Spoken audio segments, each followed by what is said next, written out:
Yo les postes, bienvenue dans cette nouvelle vidéo. Avant de commencer cette nouvelle vidéo, les postos, accrochez bien vos ceintures. Promotion exceptionnelle sur ZoFoot jusqu'au 1er novembre prochain, du 17 au 1er novembre. Promotion exceptionnelle.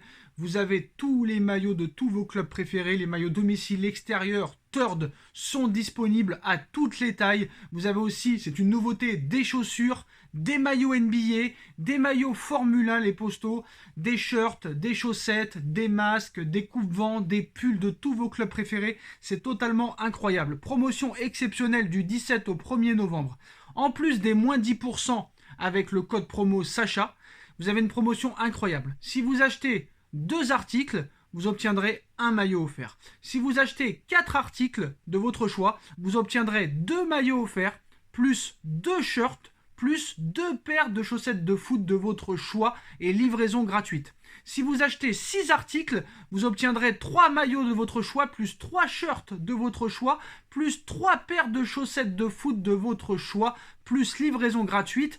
Et ça n'est pas terminé. Si vous achetez 8 articles au choix, vous obtiendrez gratuitement 4 maillots, plus 4 shirts, plus 4 paires de chaussettes de foot, livraison gratuite express. Pour avoir tout ça, les postos, vous devez commenter dans l'écran de paiement, description de l'événement en bas, en description si vous n'avez pas très bien compris. On vous présente les maillots, toutes les informations en lien en description, les postos. Le maillot gris est disponible, c'est mon préféré, il est magnifique les postos. Le maillot extérieur gris du Paris Saint-Germain. Il y a aussi le maillot domicile, comme vous le savez, qui est aussi exceptionnellement beau. Voilà les postos. Et il y a aussi le maillot third qui est disponible sur le site. Les postos, n'hésitez pas, promotion exceptionnelle. Tous les détails en description et on vous présente le site dès maintenant. Voilà les postos, zofoot.com, moins 10% avec le code promo Sacha et promotion exceptionnelle du 17 octobre au 1er novembre prochain. N'hésitez pas les postos, vous avez des chaussures, des maillots NBA, tous les maillots de foot de tous vos clubs préférés, domicile et extérieur. Vous avez aussi des survêtements, n'hésitez pas, tous les liens sont en bas en description.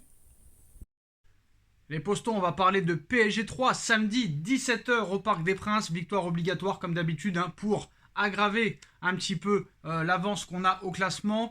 Comme vous le savez, le Paris Saint-Germain va se déplacer au Juventus Stadium mercredi pour l'un des matchs les plus importants de la saison déjà. Le Paris Saint-Germain va devoir obligatoirement s'imposer au Juventus Stadium face à la Juve qui n'a presque plus rien à jouer, en tout cas presque pas.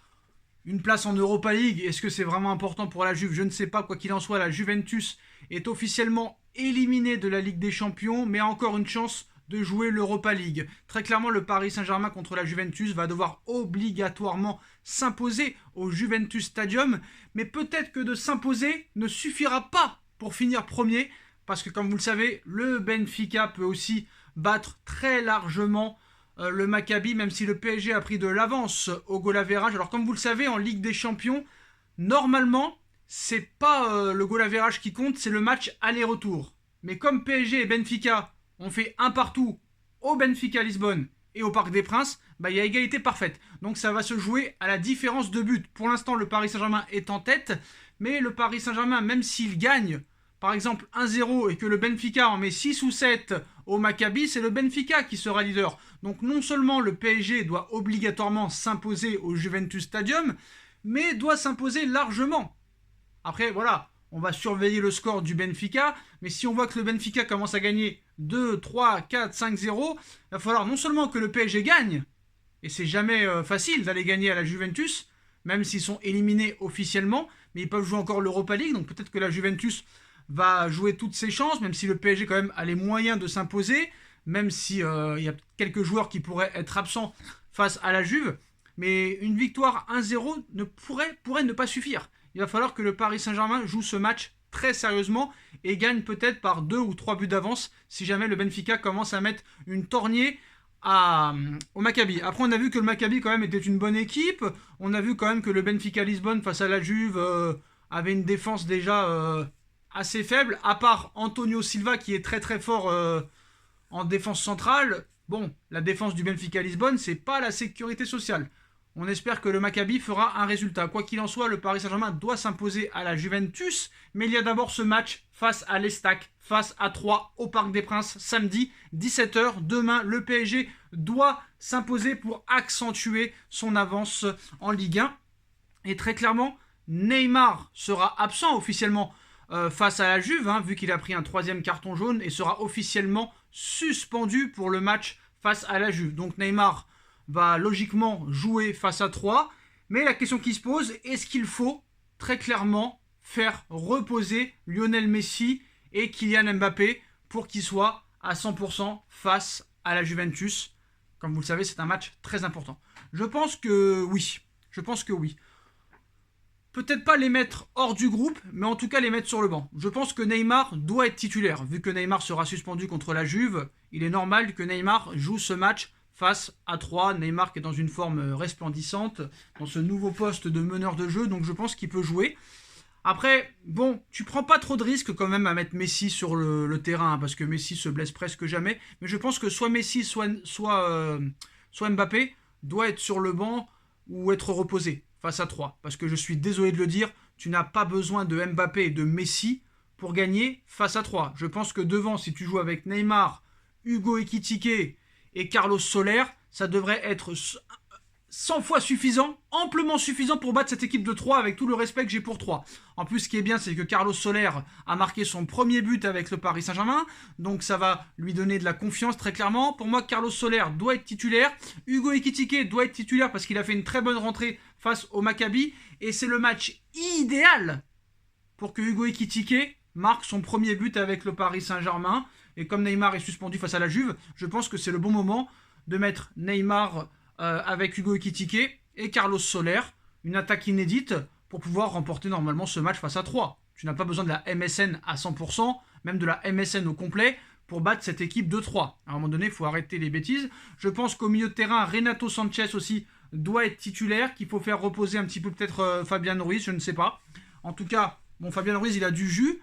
Marco Verratti était suspendu face au Maccabi, donc je pense qu'il est frais, mais je ne prendrai pas de risque. Peut-être que Ruiz et Vitinha peuvent faire l'affaire au milieu de terrain, ou peut-être faire reposer Vitinha et mettre Marco Verratti et Fabian Ruiz face à Troyes, ça me paraît assez bien. Pourquoi pas une entrée de Kipembe aussi face à Troyes, pour être prêt face à la Juve mercredi, parce qu'on sait que la défense, c'est le point faible du Paris Saint-Germain cette saison. Alors la bonne nouvelle, c'est que Kipembe va être dans le groupe, que Nuno Mendes va être dans le groupe, et ça c'est très très bon. C'est une très bonne nouvelle, même si Juan Bernat revient à un très très bon niveau, ça c'est une bonne nouvelle. Il va y avoir de la concurrence avec Nuno Mendes, même si Nuno Mendes reste le titulaire indiscutable. Par contre à droite, c'est là où ça pose problème. À droite, il n'y a pas vraiment de concurrence à Achraf Hakimi. Mukiele n'est pas réellement un danger pour Hakimi, et pourtant Hakimi n'est pas très très fort en ce début de saison. Donc ça prouve que Mukiele, pour l'instant, est en train de gâcher sa chance.